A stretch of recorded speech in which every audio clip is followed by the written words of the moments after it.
ചേച്ചി,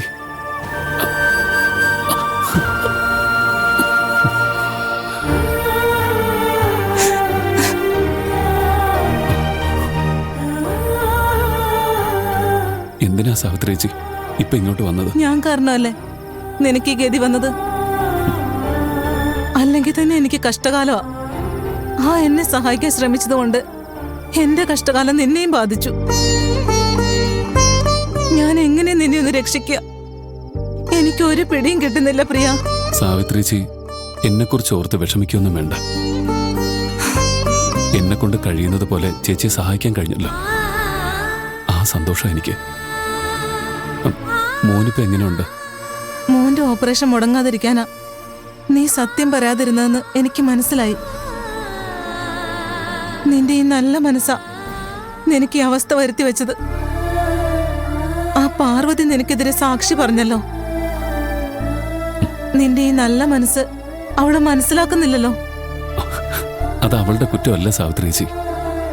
അവള് കണ്ടതാ അവൾ എല്ലാരോടും പറഞ്ഞത്. ശരിക്കും അവിടെ എന്താ നടന്നതെന്ന് എനിക്കും സാവിത്രി ചേച്ചിക്കല്ലേ അറിയൂ. അവൾക്കറിയില്ലല്ലോ. അവളുടെ സ്ഥാനത്ത് ആരാണെങ്കിലും എന്നെ തെറ്റിദ്ധരിക്കും.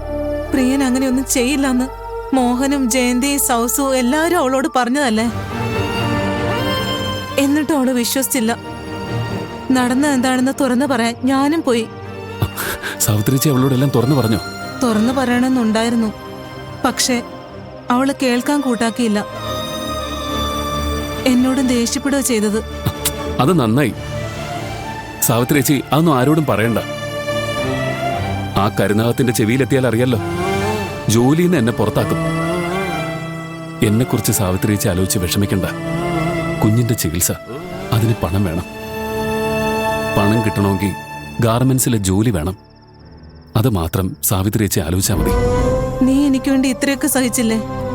നിന്നെ രക്ഷിക്കാൻ എന്നെ കൊണ്ട് കഴിയുന്നതൊക്കെ ഞാൻ ചെയ്യും. ഇല്ലെങ്കിൽ ദൈവം പോലും എന്നോട് ക്ഷമിക്കില്ല. സാവിത്രി ചേച്ചി വേണ്ട. എന്നെ സഹായിച്ചതിന്റെ പേരില് നീ ഇതൊക്കെ അനുഭവിക്കുന്നത് കണ്ടിട്ട് ഞാൻ മിണ്ടാതെ നിൽക്കണമെന്നാണോ പറയുന്നത്? ഈ ജോലി പോയാ ദൈവം വേറൊരു വഴി കാണിച്ചു തരും. ഇല്ലെങ്കിൽ പട്ടിണി കിടന്ന് ചത്തോളാം. എന്റെ കഞ്ഞിക്കുടി മുട്ടാതിരിക്കാൻ നിന്നോട് നന്ദികേട് കാണിക്കാൻ എനിക്ക് പറ്റില്ല. ചേച്ചി പറഞ്ഞില്ലേ ദൈവം ഒരു വഴി കാണിച്ചു തരുമെന്ന്. ആ ദൈവത്തിനറിയാം ഞാൻ നിരപരാധിയാണെന്ന്. ശിക്ഷയിൽ നിന്ന് രക്ഷപ്പെടാൻ ദൈവം എനിക്കൊരു വഴി കാണിച്ചു തരും. അതെല്ലാം ദൈവത്തിന് വിട്ടേക്ക് സാവിത്രി ചേച്ചി. പ്രിയ, നടന്നതൊന്നും ചേച്ചി ആരോടും പറയരുത്. പറഞ്ഞാലും കരുനാഗ അതൊന്നും വിശ്വസിക്കാൻ പോകുന്നില്ല. എന്നെ രക്ഷിക്കാൻ വേണ്ടി കള്ളം പറഞ്ഞു എന്നും പറഞ്ഞ് അയാൾ ചേച്ചിക്ക് നേരെ തിരിയും. അയാളൊരു കാരണം കിട്ടാൻ കാത്തിരിക്കുക. അതുകൊണ്ട് ചേച്ചി ആരോടും ഒന്നും പറയില്ല എന്ന് സത്യം ചെയ്യ. എന്റെ കയ്യിലടിച്ച് സത്യം ചെയ്യ.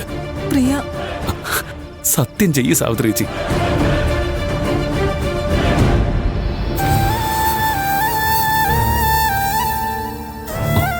ഒക്കെ ശരിയാവും സാവിത്രി ചേച്ചി. മോനിപ്പോ എങ്ങനെയുണ്ട്? ചേച്ചി അത് പറഞ്ഞില്ല. കണ്ണു തുറന്നു. ഇനി പേടിക്കാൻ ഒന്നുമില്ലെന്നാ ഡോക്ടർ പറഞ്ഞത്. ഒരാഴ്ചക്കുള്ളിൽ ഡിസ്ചാർജ് ചെയ്യൂത്രേ. ഞാൻ കഷ്ടപ്പെട്ടതിന് ഫലം ഉണ്ടായില്ലേ? സാവിത്രി ചേച്ചി പൊയ്ക്കോ.